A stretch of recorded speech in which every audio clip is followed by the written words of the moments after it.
Hi everyone and welcome back. In this video we need to learn how to use image texture to create a material here. Image texture, I mean adding images here and plug it with the principled BSDF to create a material. For example, let's open this folder. Let's start with the base color. Inside the base color I have two options. Either I manipulate the color right here and pick whatever color that I want, or I can add an image right here. For example, I can add a wood image here. Just I gonna drag this one and put it right here, and automatically Blender will create this node for me. And all what I want to do, just plug this color to the base color. After that I can see the result right here. So now I'm using the image texture to create my wood material, as you see right here. And for all of these sliders I can plug images to create different effects.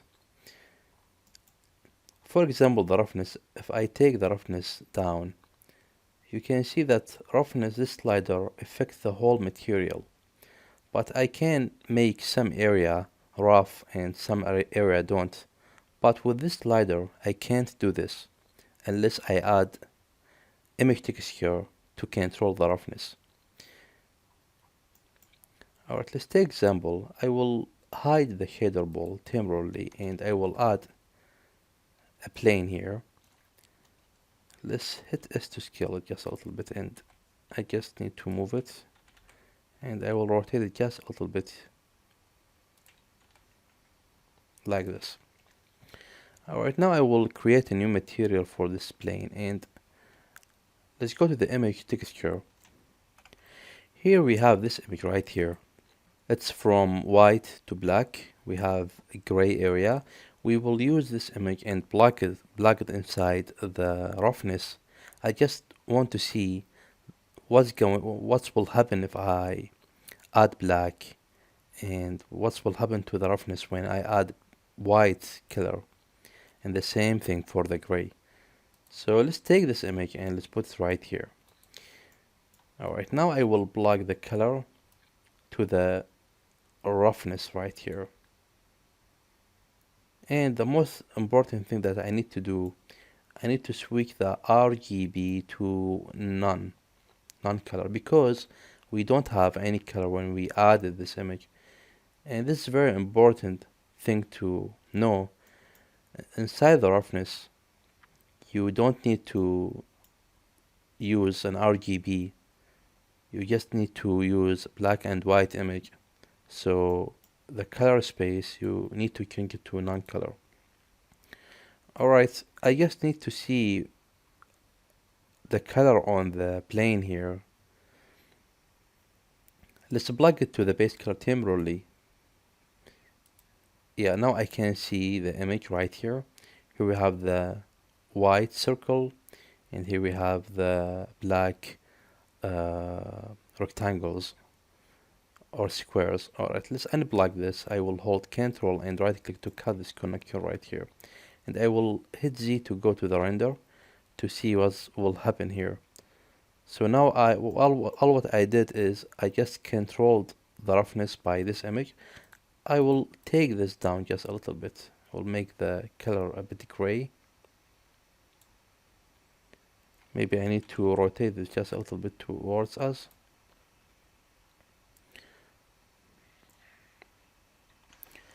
I just rotated the plane just a little bit towards the source of light, and after that I will take the base color down, and I just need to make it dark.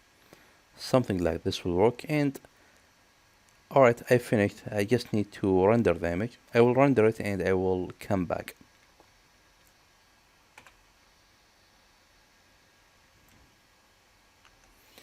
Okay, now the render is finished and I got this result. I will bring the image back, this one. Let's open it and let's put this side by side with this one. Alright, let's hide this. Alright, now let's see what we got here. We plugged this image in the roughness slot and I got this result. So now let's learn something new here. The white color will make the material more rough if you plug it to the roughness slot. Here we have a gray color. This is the result that I got from the gray. It is a little bit rough. And for black area, I can see that the result here is smooth and I can see some reflection. And for this gray color, the background, check the result of this color right here behind these shapes.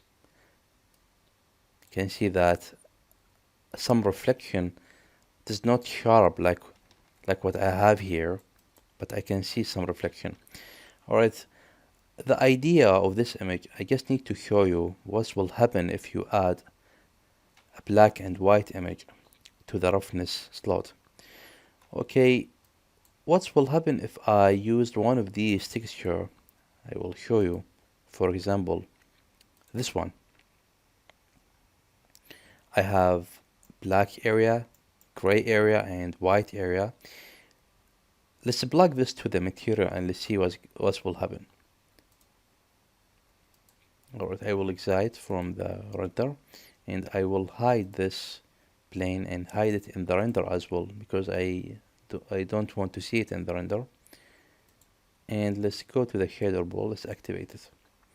Alright, let's pick this and I will cut the connection of the wood, control and right click to cut it like this, and I will bring this material right here and I will plug this to the roughness.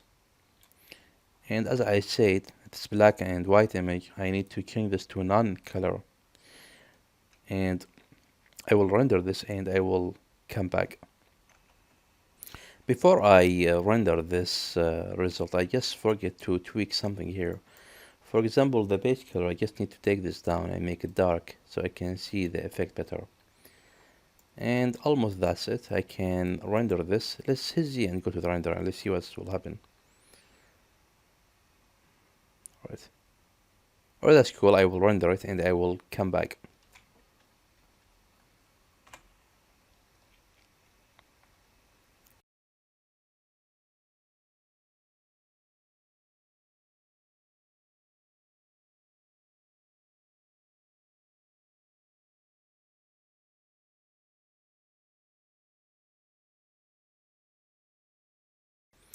Now the render is done and this is the result that I got. The result is very beautiful. This kind of technique, adding a texture image plugged to the roughness, for example, that will give the material more realism, or let's say it will make it more realistic. So it's a very important technique to use image texture to control the values that we have here. As you see here, we have sharp reflection in some area and we have rough area as well. So this sharp reflection that we have here, we can see it because inside the image, this area is black and this area is gray, or let's say white. Because of that, we can see the variation on the shader ball. Imagine how the crazy stuff you can create just by plugging image texture inside the principal BSDF. And in the next videos, we will take too many examples to understand this and we will create nice material. So that's it for this video and I will see you in the next one.